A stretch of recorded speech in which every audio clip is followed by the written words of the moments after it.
We are live. It's Ginny, Aaron, and Tim.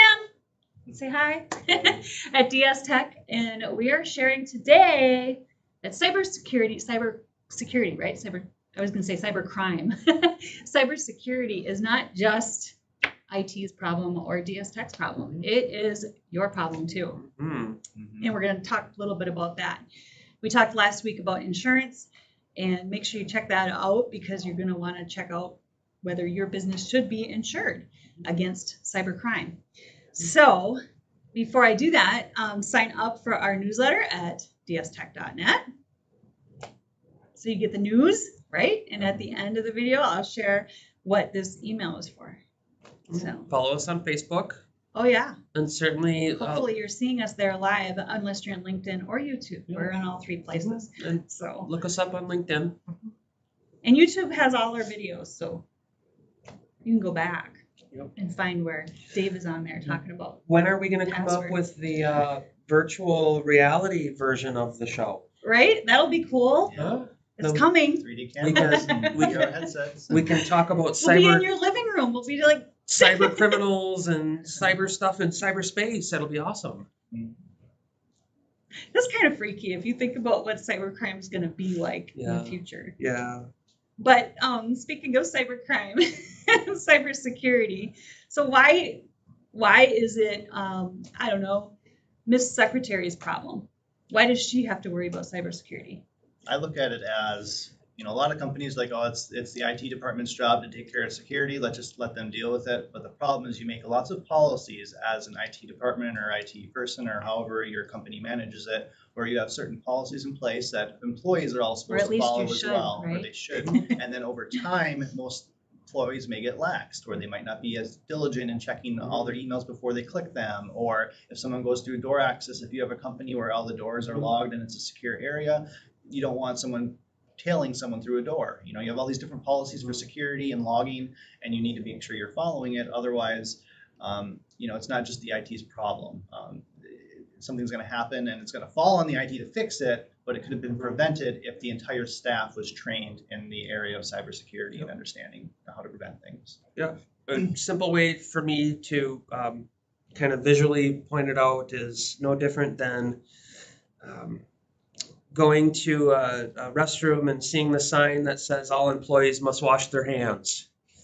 Is that we don't want to spread germs in this business, so all employees must wash their hands. And cyber and IT is the same thing. All employees have a stake in it, and they all must have the proper hygiene to keep it and to keep it at a best practice and work with it well. Right. If you get one customer that gets food poisoning and they get in trouble, it doesn't matter if that one employee was the one that didn't wash their hands. The entire staff is going to get reprimanded. So it's the same thing with IT. Correct. Yep. So how do you go about training Miss Secretary and everybody else? Yeah. I mean, is that a thing? Yeah. I awareness is key. I think, any opportunity to encourage awareness training or education is going to be key. There's a number of products out there that help in this. The phishing. I think though, what's probably the best is just the internal discussions, the cultural changes, the sort of the internalization of awareness that there are risks and threats in various areas, and just be on the lookout for those, or at least diligent in your efforts. Yes. And I think the best time to do it would be during your onboarding process when you're hiring new customer or employees, whether it be if you're a bank, whether it's a teller or a loan officer or anyone, no matter the role, you're going to want them to go through the same sort of phishing training, all that kind of stuff, regardless of their level of experience, because everyone is a security flaw regardless of their role. So I think part of the onboarding process is the best time to kind of go over your policies. Here's what we do. You don't save your passwords. You have to use this. Don't let someone else follow you through the door. However different policies you have, that's the best time. Yep. And then don't just do it once and forget about it. That's the issue that most companies have, is they'll have onboarding, and then after 10 years an employee gets laxed and doesn't care anymore. We're having refreshers every once in a while, reiterating the importance of the security and following the policies, and that they're there for a reason. They're not just there to make your life annoying, that every time I log in I got to hit this button on my phone. It's just it makes my life really annoying. Well, it's for a reason, and it's for security. So Yeah, I know we've had customers complain, like, I don't want to change my password. I want to keep the same password on everything. Yep. But nope. And going back to that, our previous episode, insurance companies won't cover you unless you have those things in place. Right. So you reminded me when we first started implementing phishing training, right? Mm-hmm. It was so annoying because if you accidentally clicked one, then you had to do the Yells at training you, again. That's good. Oh my gosh. Yeah. Do we still have that? We do, I believe, yes. Yeah. I just got an email the other day for like Yeah. some Irish thing for me. I'm like, what? That makes no sense. Yeah. It was like irishfoods.com bill. I'm like, what? Well, the ones that are tricky Yeah. that I think I clicked on was an Amazon Amazon one, invoices. and I had just So- happened to place an order, Yeah, and so- I'm like, What you guys are talking about is the most critical piece of it. It's business email compromise. That is by far the highest, number one by far. And how it works is these bad actors, these cyber agents, will social engineer to a certain extent your emails, and they'll figure out who you are, what you like, things you like to do, who you talk to, XYZ, and then you'll get phished. You'll get an email that looks really good. really legit. Well, They that's figure pretty out darn that close. you use Amazon and you use UPS, you're going to start Yep. getting fake Amazon invoices and Yep. fake UPS bills, and try to get you. They try to figure out what you're using and then spoof The those companies. Scary thing is They look real. man, and they'll hit you, but they may not even be after you. You're the little fish. They just are looking for a hole. I'll give you right? just a real world example, and I don't know if I've shared this, but I thought of this the other day. So I'm a board member of a local service organization here in the community, and we approve purchases for other nonprofits. So in this instance, a playground expansion. Our organization approved some funding for a playground expansion. Well, the person who came to us for this request also works at one of DS Tech clients. And they are a large multi-branch financial institution in our region. And they have multiple other clients that they're associated with. So you can see where I'm going here is if, for instance, this person had been phished or social engineered, I may have gotten an email through the hackers taking on her persona, or excuse me, their persona, related to what we're doing, swing sets or playground equipment. The email looks like it's from her. Mhm. Is what you're saying? Okay. Or she Okay. got one from a company that looks like it's got some discounts on playground equipment or whatever. They make it almost too easy to fall for the trap. And then once you click the trap, they don't let you know it's a trap. You have no idea it's a trap. Until your playground equipment doesn't show up and you're calling back, you're like, where's the equipment I just sent you the money for? Yeah. Or the code is hiding on your network somewhere. Yeah. Or ready to. well, geez, maybe this employee goes back to work one day and The doors are closed. locks or goes to go on their computer and they get the blue screen that says, "Pay me $25 million," or Or we're gonna all wipe your servers. all your files are gone or whatever. Mhm. And I don't mean to say it like that, but that's the nature of the beast. And if you talk to law enforcement or your FBI or your state crime investigators, man, it gets pretty serious pretty fast.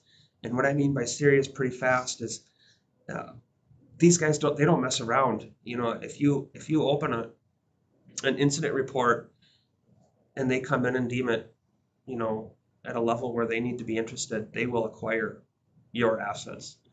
And it gets, like I said, it gets serious fast.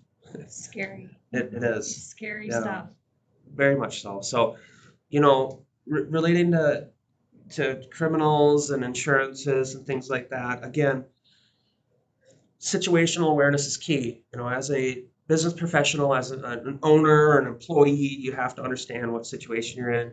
If your business is heavily reliant on the Internet of Everything or the digital realm, if you will, you know, Use Which a lot of cloud services and these online days, services. what business doesn't? again, yes, Use very much so. technology, You know, right? right down the list. So I would Mhm. at least start having those conversations with companies like DS Tech or your insurance folks to determine what's going to be the appropriate path for your business. To So keep And it again, safe. I can't reiterate it enough. The hackers always go for the lowest hanging fruit. You know, you could have a multi-million-dollar house that's secure and all this stuff, but for some reason, if your person that you hired to do your landscaping leaves the gate open for you, well, that's your house is still completely unlocked. It's the same thing if your basic employees don't understand security and how important it is, and they don't care about it as much as the IT team. That's an entry avenue for the hackers to exploit.